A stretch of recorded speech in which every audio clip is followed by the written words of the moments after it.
Hello friends, welcome to our channel and I am your teacher engineer Praveen Kumar Bagde. तो दोस्तों, आज हम एमपीपीएससी का टॉपिक पढ़ने वाले हैं, सूचना एवं संचार।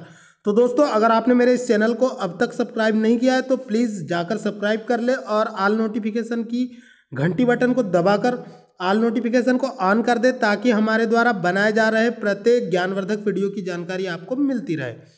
तो दोस्तों, बिना देरी किए आज पढ़ेंगे हम सूचना एवं संचार। दोस्तों, वर्तमान युग जो चल रहा है वह सूचना एवं संचार की क्रांति का युग चल रहा है, क्योंकि अगर आपको किसी व्यक्ति को संदेश भेजना है तो आप जो है व्हाट्सएप पर क्लिक करके 1 सेकंड में भेज सकते हैं। आप चाहे तो जापान, चीन, अमेरिका कहीं पर भी बैठे हुए अपने मित्र को व्हाट्सएप टेक्स्ट कर सकते हैं, एसएमएस कर सकते हैं, एमएमएस कर सकते हैं और बहुत सारी इंफॉर्मेशन को शेयर कर सकते हैं। तो दोस्तों, सूचना एवं संचार जो है ये एमपीपीएससी का बहुत ही महत्वपूर्ण टॉपिक है। यहाँ से बहुत से क्वेश्चंस एग्जाम में पूछे जाते हैं, तो जिनके बारे में मैं आज आपको बारी बारी से बताऊंगा। तो सबसे पहले मैं आपको बताऊंगा सूचना के बारे में। सूचना क्या होती है? तो दोस्तों, इंफॉर्मेशन, कंप्यूटर के टर्म में अगर हम इंफॉर्मेशन की बात करें तो कंप्यूटर के द्वारा प्रोसेस किया गया डेटा जो होता है वो इंफॉर्मेशन कहलाता है। और वर्तमान में जो रियल वर्ल्ड में हम जी रहे हैं, सारी जानकारियों को हम, सारे फैक्ट्स को इंफॉर्मेशन कह सकते हैं। जैसे कि भारत के राष्ट्रपति माननीय श्री रामनाथ कोविंद जी हैं, यह भी एक इंफॉर्मेशन है। और भारत के प्रधानमंत्री माननीय श्रीमान नरेंद्र मोदी जी हैं, यह भी एक इंफॉर्मेशन है। तो इंफॉर्मेशन क्या होती है? जानकारी होती है। इंफॉर्मेशन को जानकारी कहा जाता है। एंड कम्युनिकेशन, कम्युनिकेशन जो होता है दोस्तों, इसे हिंदी में संचार कहा जाता है। एग्जाम में सीधे क्वेश्चन आएगा कि संचार क्या है, तो 2 या 2 से अधिक कंप्यूटर या मनुष्यों या मशीनों के बीच होने वाला सूचनाओं का आदान प्रदान कम्युनिकेशन या संचार कहलाता है। यानी कि the exchange of information between 2 devices, 2 persons और 2 nodes is known as communication. Communication जो होता है दोस्तों, इसके मुख्य रूप से 2 कंपोनेंट होते हैं, एक होता है सेंडर और एक होता है रिसीवर। सेंडर जो होता है वह व्यक्ति होता है जो संदेश को भेजता है, और रिसीवर जो होता है वह व्यक्ति होता है जो संदेश को प्राप्त करता है। कम्युनिकेशन जो होता है दोस्तों, इसमें संदेशों को भेजा जाता है, और संदेश भेजने के लिए जिस माध्यम का उपयोग किया जाता है उसे कम्युनिकेशन मीडियम कहा जाता है। इसके अलावा दोस्तों, इंटरनेट पर संदेशों को भेजने के लिए कुछ विशेष नियमों का पालन करना पड़ता है। इन्हीं नियमों को प्रोटोकॉल कहा जाता है। एग्जाम में सीधे क्वेश्चन आता है, प्रोटोकॉल क्या है? तो संचार स्थापित करने में जिन नियमों का पालन किया जाता है उन नियमों को प्रोटोकॉल कहा जाता है। और बिना प्रोटोकॉल के इंटरनेट पर संदेशों को नहीं भेजा जा सकता, 2 डिवाइसेस कनेक्टेड नहीं हो सकती। तो दोस्तों, एग्जाम में सीधे क्वेश्चन आता है कि इंटरनेट का मानक प्रोटोकॉल क्या होता है? तो इंटरनेट का मानक प्रोटोकॉल जो होता है दोस्तों, वो होता है TCP/IP। इंटरनेट का मानक प्रोटोकॉल TCP/IP होता है। और कम्युनिकेशन की शॉर्टेस्ट डेफिनेशन ये होती है दोस्तों कि the exchange of information between 2 devices, nodes और machines is known as communication. संचार जो होता है 2 या 2 से अधिक व्यक्ति, मशीनों या मनुष्यों के बीच होने वाला सूचनाओं का स्थानांतरण होता है। आगे बढ़ते हैं, अब मैं आपको इसके बारे में डिटेल में बताऊंगा। तो दोस्तों, सबसे पहले मैं आपको बताऊंगा संचार क्या होता है, व्हाट इज कम्युनिकेशन।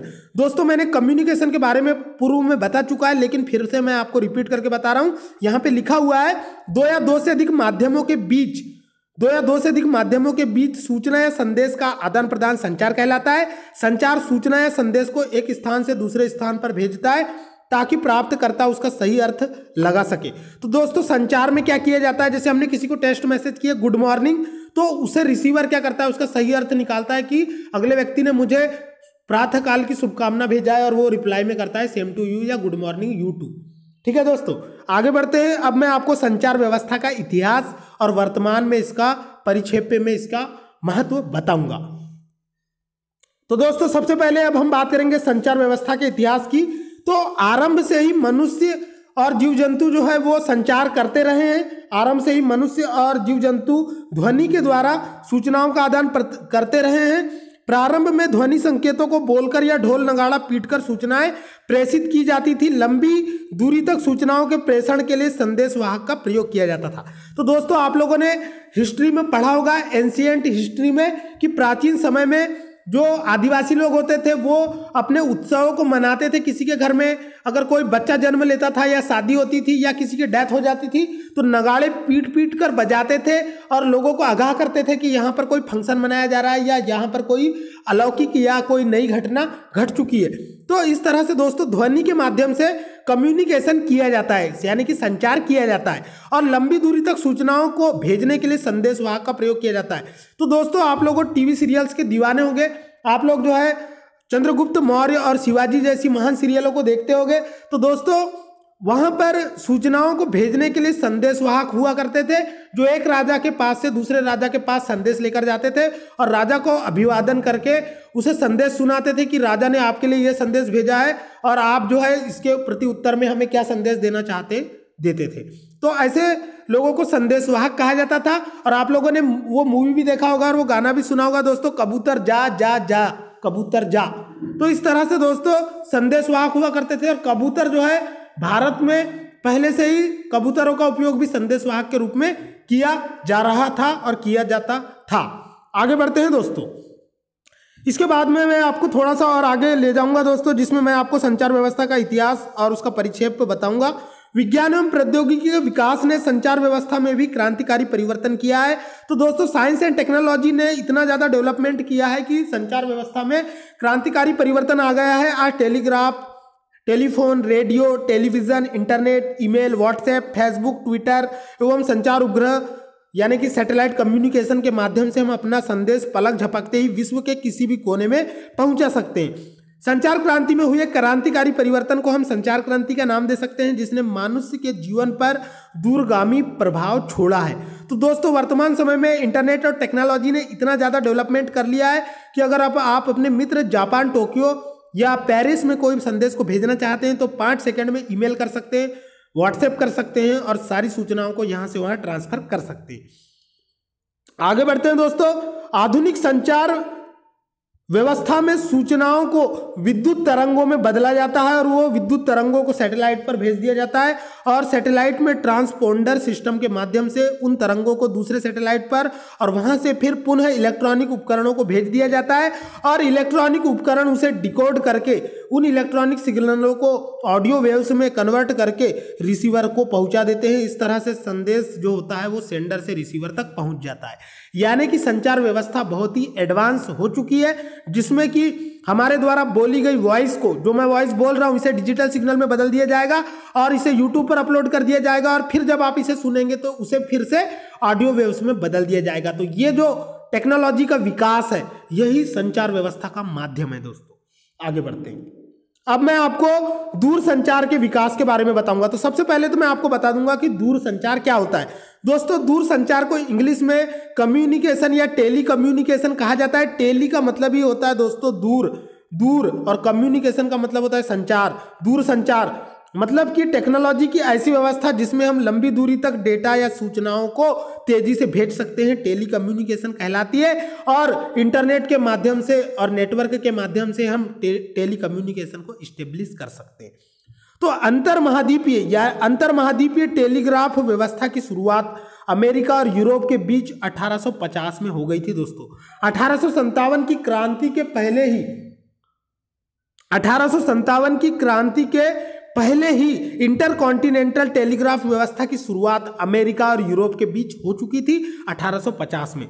तो दोस्तों एग्जाम में सीधे क्वेश्चन आ सकता है कि अंतरमहाद्वीपीय इंटरकॉन्टिनेंटल टेलीग्राफ की व्यवस्था जो है वो कब शुरू की गई थी और किन देशों के बीच शुरू की गई थी। तो वो अमेरिका और यूरोप के बीच 1850 यानी 1857 की क्रांति के पहले ही शुरू हो चुकी थी। इन दोनों महादेशों के बीच ट्रांस अटलांटिक केबल डाली गई थी। तो दोस्तों मैं आपको जानकारी के लिए बता दूं कि विश्व का जो इंटरनेट नेटवर्क है या इंटरनेट का जो जाल बिछा हुआ है वो समुद्र के अंदर फाइबर ऑप्टिक्स केबल के बिछे होने के कारण स्टेब्लिश है। विश्व का 70% नेटवर्क जो है वो समुद्र में बिछी फाइबर ऑप्टिक्स केबल पर डिपेंड करता है। आगे बढ़ते हैं दोस्तों। अब बात करेंगे रेडियो संप्रेषण के सिद्धांत की सर्वप्रथम कल्पना जो है दोस्तों। रेडियो संप्रेषण के सिद्धांत की परिकल्पना सर्वप्रथम भारतीय वैज्ञानिक, दोस्तों ये एग्जाम के लिए काफी महत्वपूर्ण है क्योंकि इसमें भारतीय वैज्ञानिक का महान योगदान था। भारत के महान वैज्ञानिक जगदीश चंद्र बोस ने 1899 में रेडियो संप्रेषण के सिद्धांत की परिकल्पना दी थी। इसके 2 वर्ष बाद 1901 में 1899 के 2 साल बाद 1901 में यूरोपीय वैज्ञानिक मार्कोनी ने प्रथम दूर संचार संप्रेषण व्यवस्था स्थापित किया और मार्कोनी ने ही पहला टेलीफोन का आविष्कार किया था। और 1915 में अमेरिका ने निर्वात ट्यूब का उपयोग कर टेलीफोन व्यवस्था की शुरुआत की। तो दोस्तों टेलीफोन लाइन को बिछाने का पहला काम अमेरिका ने किया और निर्वात ट्यूब की टेक्नोलॉजी का यूज किया। आगे बढ़ते हैं दोस्तों।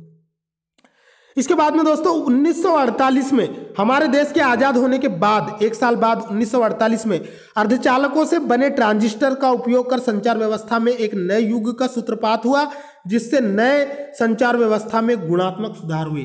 यानी कि दोस्तों हमारे आजादी के 1 साल बाद 1948 में ट्रांजिस्टर का आविष्कार हुआ और ट्रांजिस्टर के आविष्कार के कारण संचार व्यवस्था में एक नए युग का सूत्रपात हुआ। और 1962 में एक उपग्रह भेजा गया था दोस्तों, एक सैटेलाइट, आर्टिफिशियल सैटेलाइट भेजा गया था जिसका नाम था टेलस्टार। टेलस्टार जो था दोस्तों पुच्छी का तारा। तो इसमें क्या था, ये उपग्रह संचार व्यवस्था यहां से प्रारंभ हुई। सैटेलाइट कम्युनिकेशन, सैटेलाइट कम्युनिकेशन के लिए जो पहला उपग्रह भेजा गया उसका नाम था टेलस्टार। एग्जाम में सीधे क्वेश्चन आ सकता है दोस्तों कि विश्व में संचार व्यवस्था को स्थापित करने के लिए पहला उपग्रह कौन सा भेजा गया था, तो उसका नाम था टेलस्टार। ये 1962 में भेजा गया था।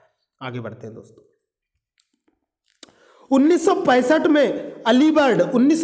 में अलीबर्ड नामक प्रथम संचार उपग्रह छोड़ा गया, जिसने विभिन्न देशों के मध्य कम्युनिकेशन सिस्टम का एक जाल बिछ गया। तो दोस्तों 1965 में अलीबर्ड यानी कि विभिन्न देशों के बीच में संचार व्यवस्था को स्थापित करने के लिए जो पहला उपग्रह छोड़ा गया था उसका नाम था अलीबर्ड, जो कि 1965 में छोड़ा गया, जिसने विभिन्न देशों के बीच संचार तंत्र का जाल बिछ गया। इसके बाद में 3 साल बाद में 1968 में ARPANET नामक एक इंटरनेट व्यवस्था स्थापित की गई। तो ARPANET जो था दोस्तों ये पहला स्विचिंग सर्किट नेटवर्क था। एग्जाम में सीधे क्वेश्चन आता है कि विश्व का पहला सर्किट स्विचिंग नेटवर्क कौन सा था, तो वो ARPANET था, जिसे अमेरिका के रक्षा विभाग ने स्टेब्लिश किया था, जिसका पूरा नाम था, ARPANET का पूरा नाम था दोस्तों advance research project agency network.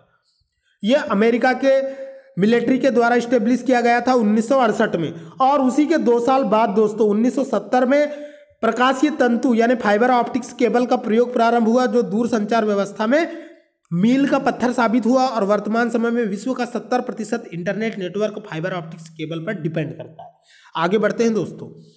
इस तरह से दोस्तों अब मैं आगे के लेक्चरों में आपको संचार के मूल तत्व, जिसमें मैं आपको sender, receiver, communication channel, medium, protocol के बारे में पढ़ाऊंगा। फिर संचार के प्रकार, हाफ डुप्लेक्स, फुल डुप्लेक्स और half simplex, half duplex, full duplex, और इसके अलावा वायरलेस कम्युनिकेशन, वायर्ड कम्युनिकेशन और दूरसंचार से रिलेटेड शब्दावलियां जैसे क्रिप्टोग्राफी, साइबर सिक्योरिटी और मॉड्यूलेशन के अंतर्गत मॉडेम और मॉड्यूलेशन, डिमॉड्यूलेशन, फ्रीक्वेंसी मॉड्यूलेशन और फेस मॉड्यूलेशन और एम्पलीट्यूड मॉड्यूलेशन के बारे में पढ़ाऊंगा। तो दोस्तों बहुत सारी मैं आपको इंपॉर्टेंट जानकारियां आपको देने वाला हूं आगे के लेक्चरों में, तो आप हमारे चैनल पर बने रहें।